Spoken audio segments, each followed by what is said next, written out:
May 5, 1943. The ocean is the color of gunmetal, wind cutting hard from the southwest, and a small escort carrier rides a long gray swell, like a boxer on his toes. On her deck, a squat torpedo bomber growls forward, wings locked, belly heavy. Below, in a black cylinder of steel, a U-boat watch officer squints into spray, counting seconds between whitecaps and sky. For 3 years, his kind were the hunters. Today, in the mid-Atlantic gap, where aircraft weren't supposed to reach, he hears a new sound. Not the distant thump of depth charges, but the rising pitch of an airplane that can stay, and stay, and stay. A pencil circles a convoy grid on a damp chart. An HF-DF needle twitches. On the carrier's island, a headset crackles with a bearing, then another. The flight deck crew gives a thumbs up. The Avenger lunges down the deck, lifts into the cold, and the pilot feels the weight of fuel, the slung cylinder under his wing, the tightness in his palms inside leather gloves. He levels into a low, stalking run. Beneath him, the sea is a hard mirror. Somewhere ahead, a periscope blinked and vanished. He can almost hear the propeller beat below the surface, a heartbeat under his own. For years, U-boats wrote the rules here. Packs of them learned the convoy schedules, sniffed along the edges, struck at night, and slipped away. Escorts were chained to the ships they guarded, turning in tired circles, throwing charges at shadows, praying the noise would scare the wolf rather than draw more. The air gap, that wide mid-ocean space beyond land-based patrols, was the wolf's dining room. But now the rules are different. The carrier is small, cheap, fast-built, a CVE, an escort carrier, yet she carries radar in the air and eyes that can see through weather. And she has come to hunt, not just to guard. The lookout scarf snaps in the Atlantic wind. The U-boat's conning tower is slick with blown spray. An officer barks, "Alarm!" and the boat tips nose down. Inside, men grab for rails, mugs skitter across a mess table. In the dim red light, the chief counts off meters to periscope depth. They've done this 100 times. Dive, drift, wait out the anger overhead. But something new lives under the wing above them. The pilot has armed what he calls a mine, but what the ocean will know as a listener. He thumbs his safety, breathes once, twice. He rides the swell line, holds the target cue steady, and releases. The weapon drops, vanishes into hard water with barely a splash. The Avenger hauls up, banks, and the pilot circles to hold the contact if it rises. Under the surface, the U-boat levels. The captain orders silent running. The boat screws slow until the whole hull feels like a held breath. Men listen to the hull sing, to the creak and hush of a world that wants to crush them. They've heard depth charges. They've survived the blind fist of explosives set by guesswork and courage. This is not that. This is patient. It is the sound of something that waits, then chooses. On the surface, the pilot counts seconds. 30, 40. He sweeps his eyes across the glare. A smudge, then a boil. A lazy circle of oil blooms like an iris opening in the gray. He says nothing. His throat tightens.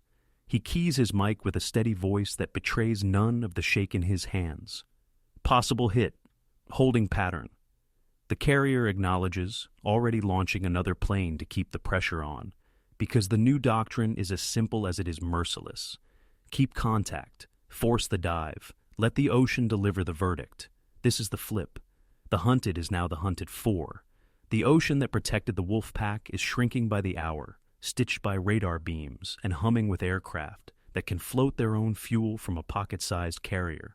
Support groups, hunter-killer teams, are free to leave a convoy and chase, to stay on the scent not for minutes, but for days. And in their hands is a weapon that doesn't just explode. It listens. We'll tell you how this new way of fighting was born, how those support groups were created on paper and proven in storms, how a tiny carrier could throw a lid over the air gap, how a torpedo with ears turned dives into mistakes.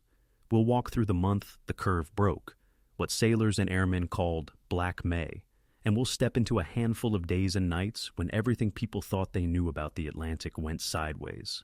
We'll lay down dates, names, numbers you can feel in your bones. If you want to ride with us through the whole 5-part story, into the wheelhouse glow, across the flight deck spray, down the ladder into a submarine alive with nerves, Subscribe to What If Wars. It keeps you on board, and it helps us keep telling these human-sized stories inside the big machines of history. The winter before that gray May, the Atlantic ate ships like a slow machine. A convoy rolls west in sleet, bows thudding into steel-colored seas, smoke torn flat by the wind. Somewhere out in the murk, the wolves pace. They know the schedules. They know the gap. Night after night, lights stay blacked out, and every creak sounds guilty. An officer leans over a chart and pencils a cautious zigzag. The line looks like a heartbeat with arrhythmia. Here's the reality before 1943 flipped. The U-boat didn't need to win a battle. It only needed to win a month. In early 1943, month after month, Allied losses stacked like crates. Hundreds of thousands of tons swallowed, with March tipping past 500,000. Some convoys bled a dozen ships in a single passage. Depth charges thundered and hissed, but too often they punished water instead of steel. Escorts were brave and skilled and exhausted, tied by duty to the slowest freighter, forced to break off pursuit to plug holes in the formation. Chase time was the enemy. A submarine that was forced to dive could simply wait while the convoy crept away and the escorts had to go with it. Listen to a wheelhouse in that season. Lantern dim, glass fogged, compass lamp a small red eye. A Commodore cups a mug that's gone lukewarm, watching the wake thicken and fade, counting minutes since the last radio hush. He knows the gap, the mid-Atlantic space too far from land-based patrols, like a bruise he can't stop pressing. Once they enter it, the air cover goes away. The sky becomes an accomplice. The men call it different names, none fit for a map. Across the same sea, in a submarine, the captain times his servicings like a pickpocket. He lets the boat breathe at night, charging batteries, slipping past the edge of detection, calling others to gather when the scent is good. The wolf pack is a rolling ambush. One boat finds, shadows, reports. Others converge to attack from every clock position. It's clever and cruel, and it works because there's no watchful sky to hold the wolves down when they try to run. Now, hear the strain on the people trying to stop it. In an escort's ASDIC cabinet, operators rub sore ears after a long watch. The ping, ping, ping of sound waves bouncing off a world that lies and shifts. Turn a degree too far, and you lose it. Turn a second too late, and the echo slips. Men learn to trust faint smudges of noise the way desert travelers trust a distant shimmer. The ocean is big enough to hide a fleet and small enough to feel personal when you're the one listening. Numbers are only numbers until you see them on a pier, a row of empty bollards where ships should be tying up, a harbor pilot with no one to guide. In those early months of 1943, Donitz has more boats than ever, over 200 operational across his system, with scores at sea on any given week. The Allied side has more escorts too, more radar, more aircraft, but not where they're needed most, not long enough to matter. The problem has two teeth, finding the submarine and then holding contact long enough to kill it without letting the convoy go naked. That's the knot planners worry in rooms that always smell faintly of wet wool and cigarette smoke. In London and Washington, signals folders pile like drifted snow. British Admiralty officers argue about escort allocations, about how many destroyers you dare peel off a convoy when the wolf pack is still circling. In the U.S. Navy, a quieter revolution is on the whiteboard, centralizing anti-submarine warfare under a single brain, a fleet with no ships, a headquarters built for hunting instead of mere shepherding. In May 1943, that brain takes a name, the 10th Fleet, and with it a kind of promise. Stop reacting, start pursuing. But doctrine doesn't change the weather, and in the gap, weather is a weapon with its own mind. Picture a convoy in sleet again, the horizon erased, the sea pressing back. An escort captain considers whether to peel off and chase a contact. He knows what the book says. He also knows what his gut says when he looks astern and sees a mile of merchantmen he's sworn to protect. If he chases too long, someone else dies alone. If he stays, the shadow out there lives to try again tomorrow. This is where the old way breaks. The escort is a guard dog tied to a post. He can bark and bite within reach. He cannot run far. The U-boat knows that and exploits it. A depth charge run pushes the boat down. The boat plays dead, and the clock runs out. By the time the escort must return to station, the submarine is already sliding into a new attack position on the convoy's far hip. By May 1943, the idea finally has a hull and a heartbeat. A small carrier cuts through whitecaps with a flat, stubborn grace. She is not a floating city. She is a workshop with a runway. On her deck sit compact fighters and fat-bellied torpedo planes, engines coughing into life, prop wash flattening rain. The name on her stern is less important than her purpose. She is free. She is not tied to any single convoy. She can go to threat. She can stay on contact. That freedom is the point. The sailors call it a support group, but everyone knows the truth. It's a hunter-killer team, a handful of escorts to menace anything that dares surface, a pocket carrier to throw airplanes into the sky on short notice, and a doctrine that reads like a dare: seek, fix, strike, and do not let go. A destroyer in an old escort screen has to break off and return to the convoy. This group does not. It turns toward a bearing like a hound, and it runs. Walk the chain from first whisper to final blow. A shore station hears a burst of high-frequency traffic and plots a rough line. The fix slides across a chart like a finger pointing into emptiness. The 10th Fleet, just stood up in May, fuses that hint with others. Sighted periscopes, vanished trawlers, a convoy's nervous report, and pushes a message out over the air. The carrier's combat information center is cramped and bright. Men cup headphones and call out bearings. A pencil ticks across a damp map. The old gap in the middle of the ocean suddenly looks smaller. Launch. A Grumman wildcat claws up first. Short legs, quick claws. The fighter that keeps the sky honest and slashes at a surfaced U-boat trying to fight back with flak. Then the big cat rolls, the Avenger. A flying toolbox with a belly made for surprises. Under its wing, depth bombs and rockets. Inside its bay, something the crew jokes about calling a mine, though they know better. The pilot checks his panel, leans forward into the harness, and pushes out into a low Atlantic sky that wants to keep its secrets. The first contact rarely looks like a movie. On radar, the sea is a field of glitter and lies. Then a return holds steady, thin as a thumbnail. Altitude drops. The ocean becomes textured, close enough to smell. A shape, no, a smear. Then the sharp, impossible geometry of a periscope feather, or a conning tower the size of a truck cab. The Wildcat dives to strafe, to make the boat choose. If the U-boat stays up, guns speak. If it dives, it chooses the world where the Avenger has the better hand. Now, endurance matters. In the old days, a land-based patrol aircraft might sniff the trail and then be forced home by fuel. The U-boat captain would take a sounding, level off, and wait for that blessed silence. A CVE kills that silence. While one Avenger circles, another launches. While one crew's hands go numb on a cold control yoke, a fresh crew straps in and takes their place. On a good weather day, that little deck can throw up dozens of sorties, overlapping like shingles, keeping a presence on station from first light until the last usable gray.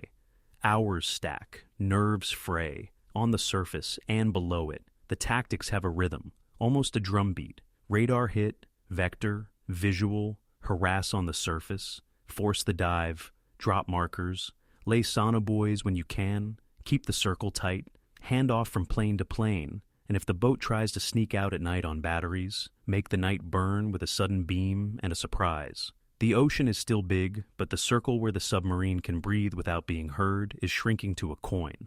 Back on shore, the nerve center grows a personality. The 10th Fleet is a fleet of maps and voices, a headquarters that exists to hunt. It does not own ships, it owns the picture. Reports pour in and get distilled down to a single, simple thing. Where to go next? It's a change in attitude as much as in machinery. The Allies stop dividing the ocean into what must be defended and start carving it into places where the enemy must be found. Numbers give the change a spine. A CVE group doesn't look like much on paper.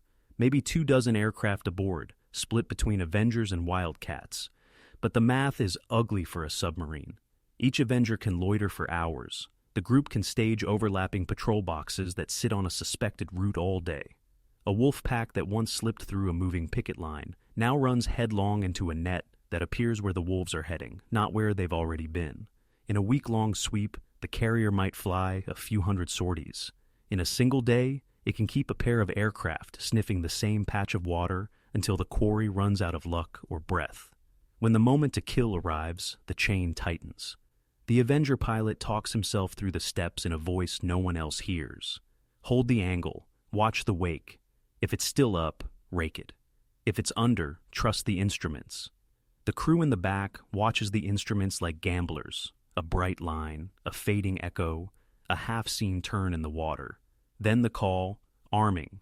The mine inside the bay is not a mine at all.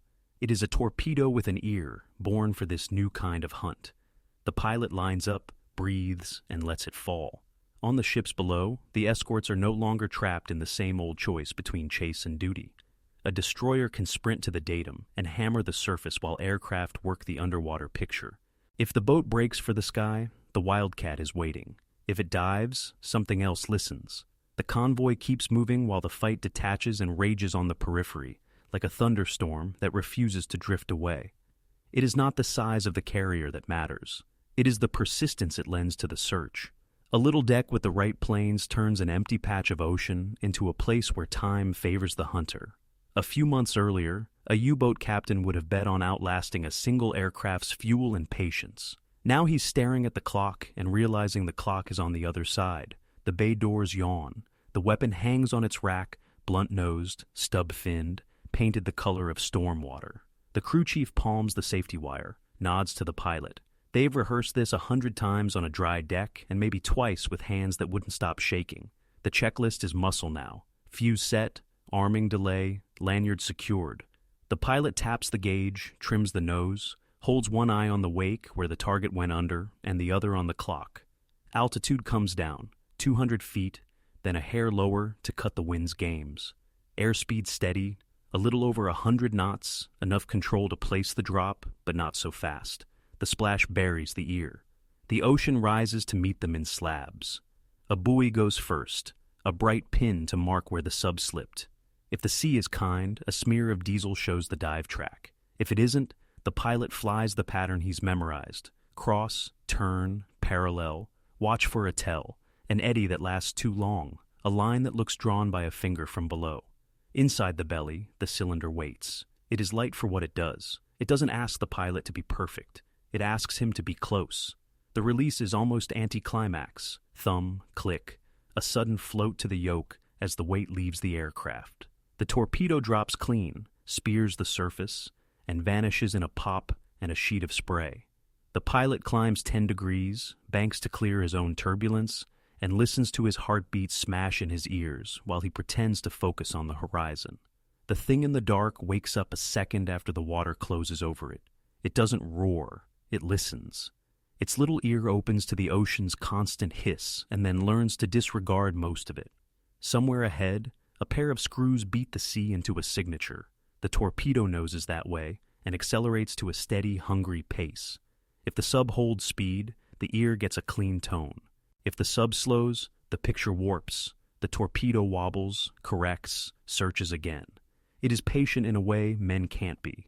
On the U-boat, the captain has ordered everything that makes noise to be gentled or stopped. Pumps whisper.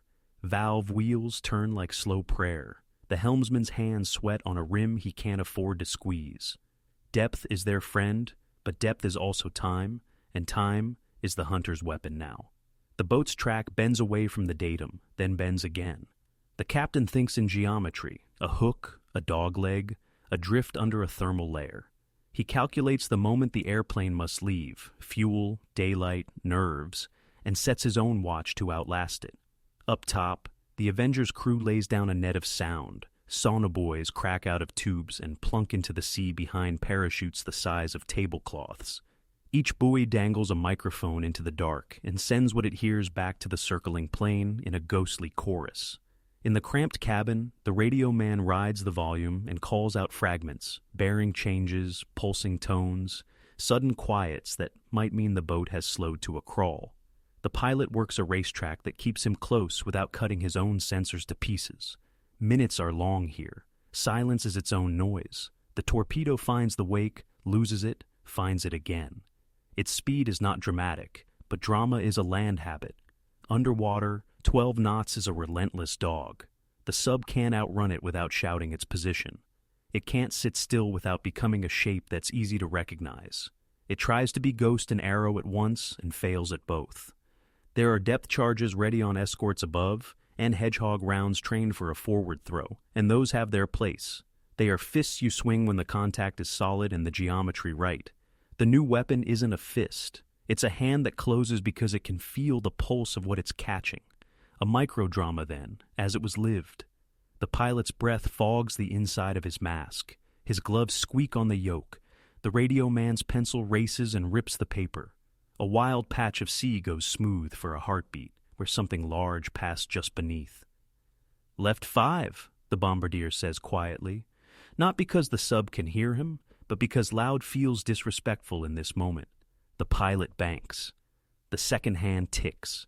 He's been on station for hours across 2 flights, but this half-minute feels like standing on thin glass.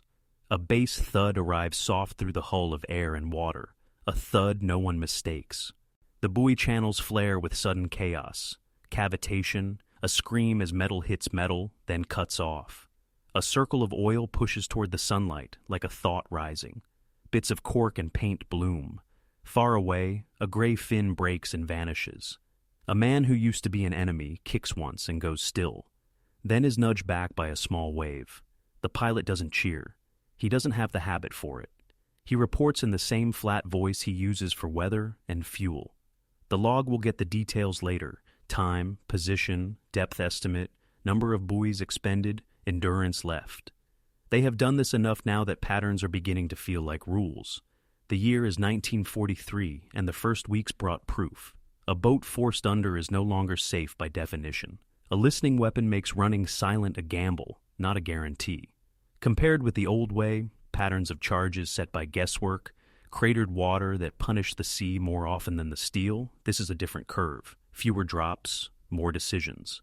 A higher chance that a single clean sequence ends with a boil of fuel and a log entry that changes a month's arithmetic. On the carrier, the crew drags the plane forward for another launch. Fuel lines hiss. A mechanic slaps the cowling and steps back.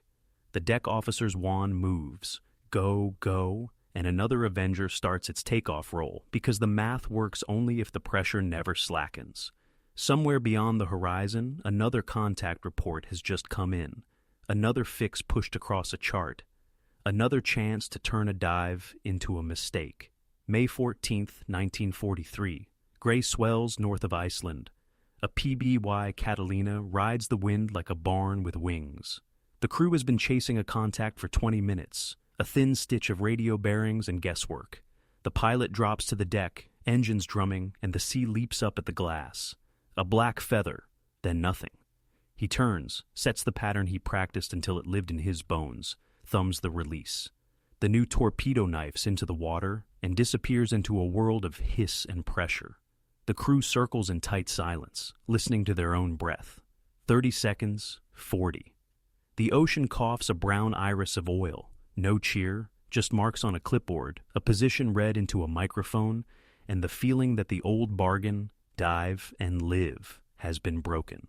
June 12, 1943, west of the Canaries, the escort carrier's flight deck steams in salt and sun. An Avenger rattles off the bow and drops into hot air, heavy with fuel. Radar called a contact. The fighter forced a crash dive. The bomber takes the handoff. The water is purple-black where the shadow went under. The pilot works low and patient, the bombardier calling bearings in a voice that sounds like a metronome. Buoys pop their little parachutes and vanish. The pilot flies the cross, then the parallel. He sees it, a churn where no wave should be, a line that looks drawn from below. Arming! The weapon falls, the airplane lightens, and time goes weird. A soft punch comes up through the wind. A spreading stain answers, slow and certain. The group commander writes 2 lines in the day's war diary that change the way headquarters reads the month. Contact held, boat destroyed. In the ship's tiny chapel, a machinist mate lights a candle for men he never saw. August 7th, 1943, north and west of the Azores. A hunter-killer group keeps a lid on a refueling lane the U-boats once treated like a safe gas station. Night after night, Avengers and Wildcats lift off the same slim deck and fan out over water that used to be empty of help. A milk cow is caught in the open, a pair of combat boats alongside. Tracers lace the dark as the first strike dives, depth charges peeling away like coins. The bomb bay door yawns again and again, and the new torpedo with the patient ear goes to work. One of the boats takes a hit and does not surface. Another limps away, leaving a rope of fuel on the waves like a trail of guilt. The group turns back to the drop point and stays there all day because persistence, not mass, is the sharpest edge this little carrier brings. When the deck crew finally yanks the last aircraft down the deck at dusk, the sky is dented by flight arcs and the ocean is scarred by wakes that went nowhere. November 1st, 1943. North of the Azores, midnight wind, short angry seas. A lean destroyer shoulders out of the dark and slams into a surfaced U-boat that won't die easy. Guns speak at spitting distance. Men fire pistols, rifles, flare guns, anything that throws metal, over a rail that is now almost touching another hull. A wave lifts the destroyer and drops her across the submarine's foredeck with a sound like a building breaking. For a minute that feels like an hour, the two ships are one machine, gear teeth grinding, crewmen seeing the enemy's eyes from a dozen feet away. The destroyer tears free, circles back, and drops shallow charges that hammer the sea flat. The U-boat settles by the stern and goes under with a slow, final dignity. The destroyer's hull is mortally hurt by the same sea she used as a weapon. Hours later, her own pilots send a 500-pound bomb into her to spare the crew a worse ending. The task group logs 2 truths in the same day. The hunt is working, and it costs. Pull back to the month that ran like a wire through all of this. Black May bent the curve. The Wolfpack was at its strongest on paper, and yet boats went missing at a pace that rattled their high command. Convoys that had bled in winter fought back with radar and discipline in spring, and by summer the little carriers were drawing boxes on the map and turning them into places submarines entered at their own risk. The numbers told the story with no poetry at all. Fewer freighters lost, more U-boats destroyed, and, maybe most important, an enemy pulled out of the fight to think about why. Stand on the escort carrier's deck at sunset once more. The wind has a wet edge. The crew is sunburned where the goggles didn't quite cover. A wildcat lands long and skitters. Chocks go in, hands slap metal. Down below, the radio men close another day's log with coordinates and short sentences that would mean nothing without the oil slicks and the empty places. A chaplain says a few words over the side for sailors on both teams. A life ring bumps the hull and drifts back into a wake that stretches toward land, where fuel and food and medicine are already being uncrated to feed a war that will move to beaches with names people will remember. The Atlantic looks the same as it did in January. It smells the same, but the physics of the fight has changed. Untie the guard dog and give him wings. Keep contact. Make the dive dangerous. Listen, then strike. A fleet with a tiny runway can do that from the middle of nowhere, day after day, until the ocean's biggest secret, the place where boats thought they were safe, belongs to somebody else. The engine's idle. Men lean on rails and don't say much. Far off, a slick circles slowly under a gray sky, and a kapok ring rocks in a small wave. The war moves on, but the ocean keeps its own counsel. The month it flipped will not. The content of this video is compiled from multiple sources. If anything is wrong or needs correction, please comment below. See you next time.